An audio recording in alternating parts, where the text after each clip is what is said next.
Mon frère, ma sœur, asseyez-vous bien, attachez vos ceintures, parce que ce que je vais vous servir maintenant, c'est le plat de résistance. La partie 1, c'est l'entrée fracassante, le coup de tonnerre qui fait trembler même les murs de nos quartiers poussiéreux. Et comme tu m'as dit de faire ça en version satirique camerounaise même, je vais lever le couvercle avec le style du Ndjangi politique, ça pique, ça fait rire, mais ça fait aussi très mal. Partie 1, le drame, la révélation qui fait trembler la marmite camerounaise. Mes chers compatriotes, il faut dire la vérité, au Cameroun, quand on croit qu'on a déjà tout entendu, que plus rien ne peut nous choquer, il y a toujours un politicien pour sortir un nouveau mensonge qui dépasse l'entendement. Et cette fois-ci, c'est encore notre cher Issa Chiroma qui a offert le spectacle. Le monsieur a lâché une révélation tellement scandaleuse, tellement humiliante, que les Camerounais, en l'écoutant, ont eu l'impression de recevoir une gifle en plein visage. Oui. Une gifle de celle qui te laisse le bourdonnement dans l'oreille pendant 3 jours. Imaginez la scène, un peuple fatigué, appauvri, trahi depuis des décennies, qui espère au moins un peu de vérité, un peu de sincérité. Et au lieu de ça, on leur balance un mensonge tellement gros qu'il pourrait écraser un éléphant du parc de Waza. Un mensonge servi avec assurance, avec un sourire, comme si on offrait un cadeau. Mais mes frères, ce n'était pas un cadeau. C'était une insulte, une provocation, une démonstration de mépris. Et c'est pour ça que les Camerounais se sont levés, furieux, le cœur brûlant, en disant « Non, trop c'est trop ». Parce que voyez-vous, cette révélation, ce n'est pas un simple bavardage de bistrot. Non, non, non. C'est la confirmation de ce que le peuple soupçonnait depuis longtemps, Issa Chiroma n'a jamais été avec eux, il a toujours été contre eux. Et en ouvrant sa bouche pour prononcer ces paroles, il a enfoncé le dernier clou sur le cercueil de sa crédibilité. Aujourd'hui, même si vous donnez à un Camerounais un billet de 10 000 francs CFA avec la photo de Chiroma dessus, il va vous dire « Frère, garde ça pour toi. Moi, je n'achète pas le mensonge. » Le plus dramatique, c'est que cette sortie n'est pas seulement un mensonge, c'est aussi une trahison monumentale. Parce qu'au moment où le peuple se bat pour sa survie, où les jeunes sont sans emploi, où les familles souffrent, voilà un homme qui, au lieu de dire la vérité, choisit de défendre ses intérêts personnels, ses privilèges, sa chaise. Et il le fait avec une arrogance qui donne envie de pleurer ou de rire jaune. À mes frères, la douleur est profonde. Imaginez un instant un père de famille qui revient à la maison avec un sac plein de pierres, et qui dit à ses enfants, « Tenez, voilà le riz. Mangez ça et dormez. » Mais quel genre de cruauté est-ce ça? C'est exactement ce que Chiroma a fait, donner au peuple camerounais des pierres emballées dans du beau français, et espérer qu'ils avalent ça sans se casser les dents. Et vous savez ce qui rend ce drame encore plus amer? C'est que ce n'est pas la première fois. Non. Depuis plus de 30 ans, il a perfectionné son article. Chaque fois qu'il y a une crise, il sort devant les caméras, il s'installe avec sa voix grave et son air sérieux, et il raconte une histoire qui fait passer les bourreaux pour des sauveurs, et les victimes pour des ingrats. Résultat? Le peuple est doublement blessé, une fois par la souffrance, une deuxième fois par le mensonge. Alors oui, mes frères, cette révélation est un choc national. Elle a réveillé la colère des quartiers populaires, la rancune des villages oubliés, la frustration des jeunes diplômés sans avenir. Elle a montré, noir sur blanc, que certains politiciens camerounais ne vivent pas pour servir le peuple, mais pour servir leur propre ventre. Voilà pourquoi aujourd'hui, dans les marchés, dans les taxis, dans les bars, on entend le même refrain, « Issa Chiroma, nous t'avons vu, nous t'avons entendu, et nous ne t'oublierons jamais. » Parce que le mensonge, c'est comme le feu de bois, même si ça finit par s'éteindre, ça laisse toujours la cendre chaude. Partie 2, Issa Chiroma, l'acrobate politique qui a fait du mensonge un art de vivre. Mes chers frères et sœurs, parlons un peu de ce monsieur qu'on appelle Issa Chiroma Bakary. Ah! Si le Cameroun devait organiser les Jeux Olympiques de l'acrobatie politique, il ne serait pas seulement champion, il aurait déjà construit sa propre fédération, nommé ses arbitres, et même fabriqué ses propres médailles. Parce que ce monsieur-là, ce n'est pas un simple politicien, c'est un jongleur professionnel des discours contradictoires, un danseur qui change de pas au rythme du tam-tam du pouvoir. Regardez son parcours. Hier, il était dans l'opposition farouche, il parlait comme un révolutionnaire, il promettait au peuple la liberté, la dignité, le changement. Mais à peine on lui a servi un bon plat de ndolé à la présidence, avec un siège climatisé et une voiture de fonction, hop! Le discours a changé.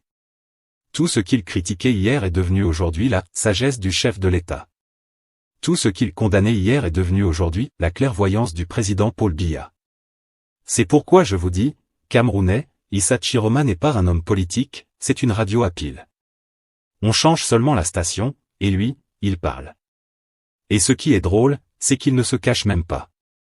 Il fait ça devant tout le monde, avec assurance.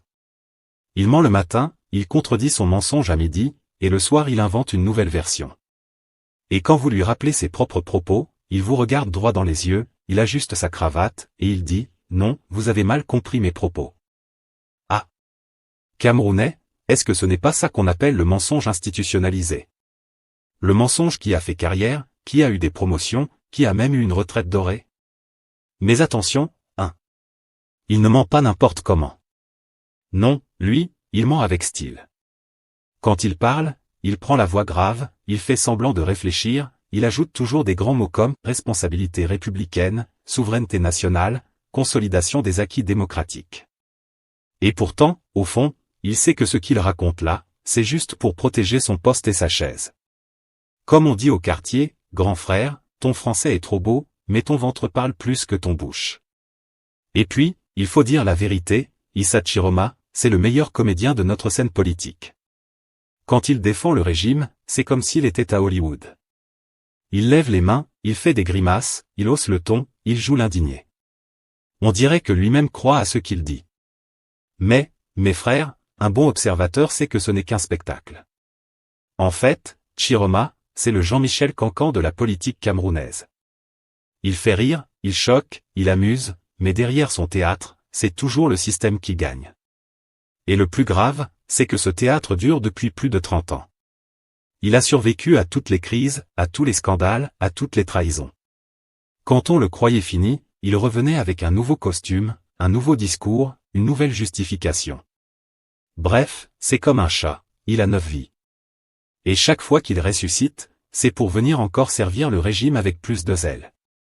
Vous voyez donc pourquoi certains Camerounais disent que si le Cameroun brûle aujourd'hui, ce n'est pas seulement à cause de Paul Biya, mais aussi à cause des griots professionnels comme Issa Chiroma, qui ont passé leur vie à maquiller la vérité. En fait, pour être honnête, Chiroma a inventé un nouveau métier, le blanchisseur de mensonges. Lui, il prend les fautes du régime, il les met dans sa machine à laver politique, il ajoute beaucoup de lessive de français compliqués, il met le cycle défense républicaine, et quand ça sort, ça brille comme si c'était de l'or. Mais, mes frères, ça reste toujours du mensonge, même si ça sent bon au mot. Voilà donc pourquoi aujourd'hui, quand une révélation sort sur lui, le peuple ne s'étonne plus. On se dit seulement, voilà encore un autre épisode de la série Issa Chiroma. Mais ce qui change cette fois-ci, c'est que les Camerounais ne sont plus naïfs. Les réseaux sociaux, les médias en ligne, les exilés qui parlent, tout ça fait que ces mensonges ne durent plus longtemps. Ce qui hier pouvait tromper un village entier ne trompe plus même un enfant de 10 ans. Partie 3. La réactivation stratégique, pourquoi 2025, et comment le piège a claqué. Mes chers téléspectateurs de Kame News, accrochez vos ceintures parce que ce qui va suivre, c'est comme un film nigérian version politique made in Cameroun. Ici, on ne parle pas d'un hasard ou d'une coïncidence. Non. Ce qui s'est passé en juillet 2025 était un plan minutieusement orchestré, digne des meilleurs scénaristes de Nollywood. Pendant 8 ans, le conflit entre Yebga et Ekan dormait tranquille, comme un serpent qui prend son bain de soleil dans la broussaille. Tout le monde pensait que c'était fini.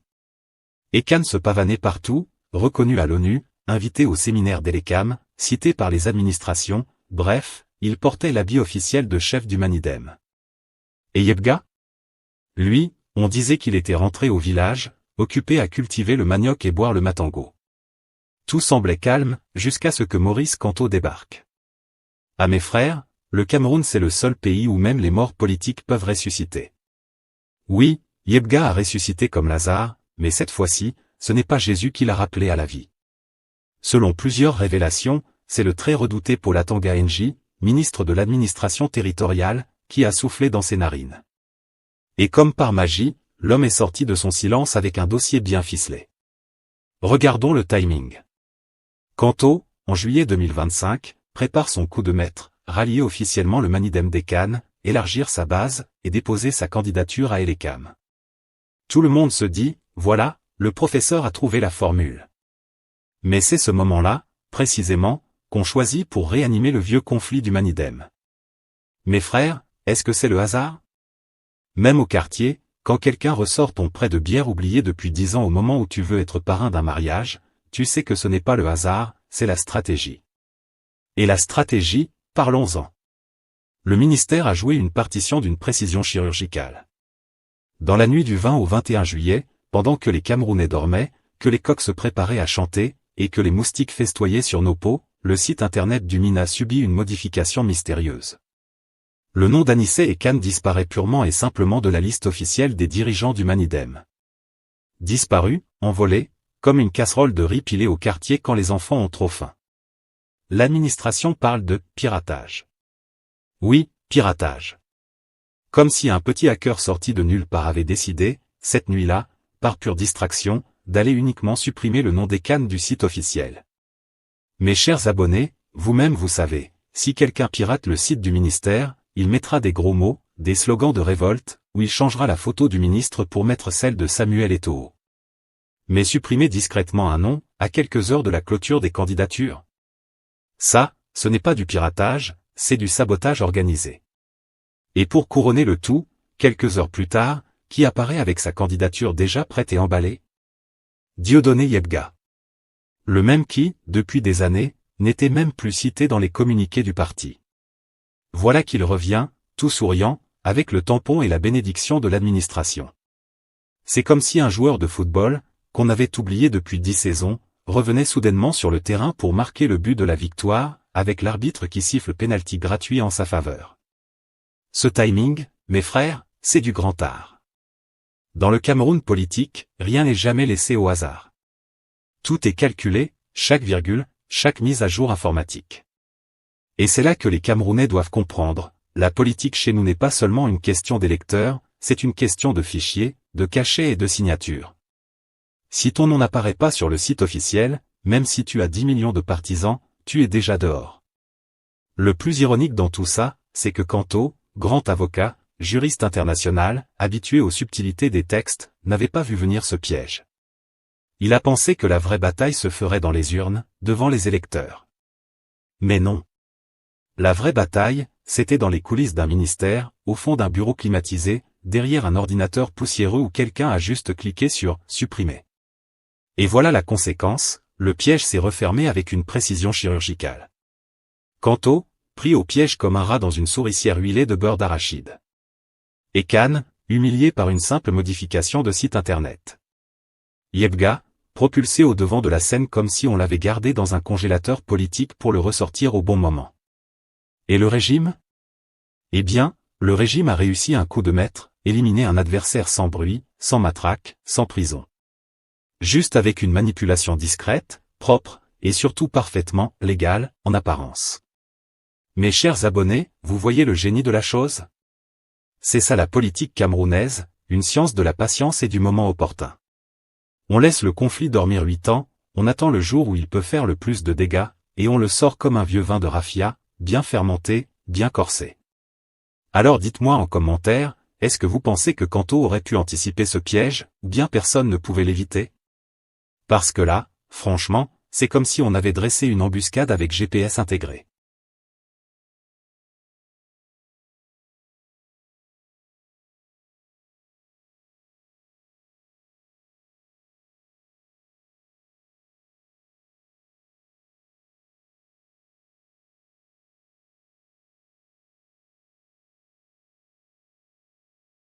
Partie 4. Les conséquences, quand un piège juridique devient une arme fatale.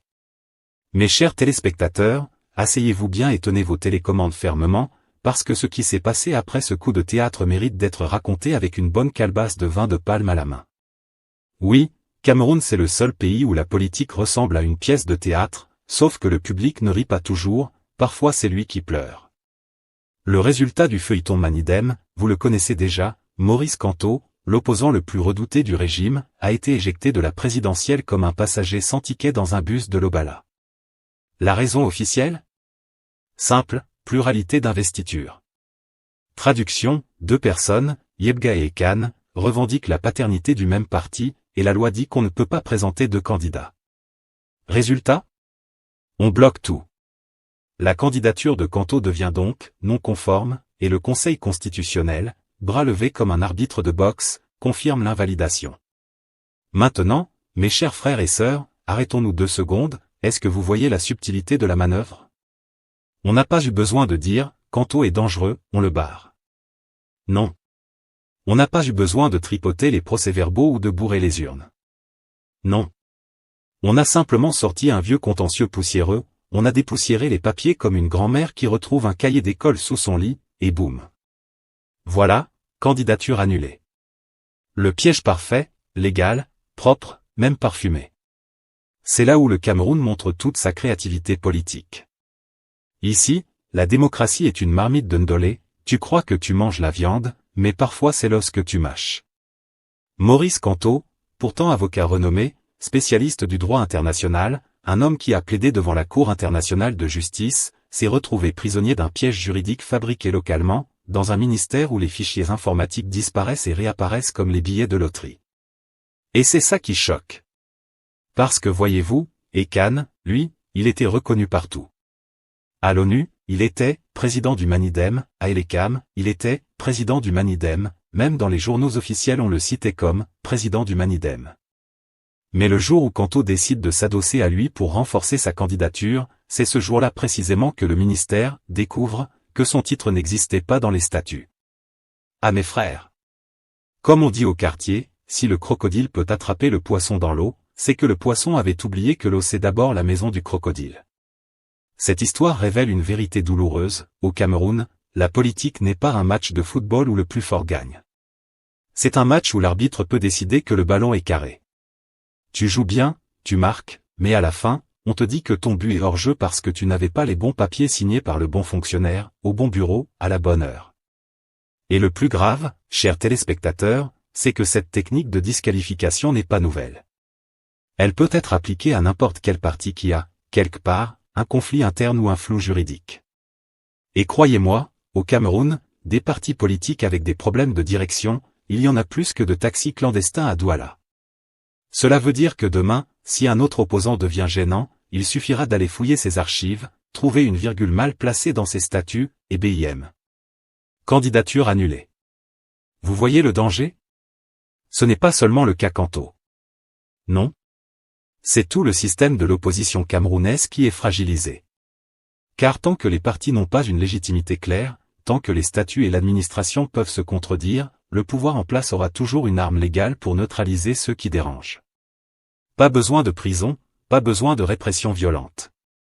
Juste un juge, un papier, un site internet qu'on met à jour, à 2 heures du matin, et l'affaire est réglée. Regardons maintenant la posture d'Anissé Ekan. Le pauvre homme. Pendant 8 ans, il a travaillé pour donner visibilité au Manidem. Il a voyagé, représenté, parlé au nom du parti. Il a fait ce que tout chef de parti doit faire. Mais voilà qu'aujourd'hui, on lui dit qu'il n'a jamais été légitime. C'est comme si tu avais conduit une voiture pendant 8 ans, payé les assurances, payé les impôts, mais le jour où tu arrives à un grand carrefour, on te dit, ah monsieur, en fait votre permis de conduire est faux depuis le début. Ekan crie au scandale, il promet des recours juridiques, mais soyons sérieux, dans un système où les juges sont nommés par ceux qui tirent les ficelles, quel recours peut-il réellement avoir? La vérité, c'est que le piège a été bien monté, bien huilé, et qu'il a atteint son objectif, sortir Kanto de la course, sans que personne ne puisse accuser directement le régime d'exclusion politique brutale.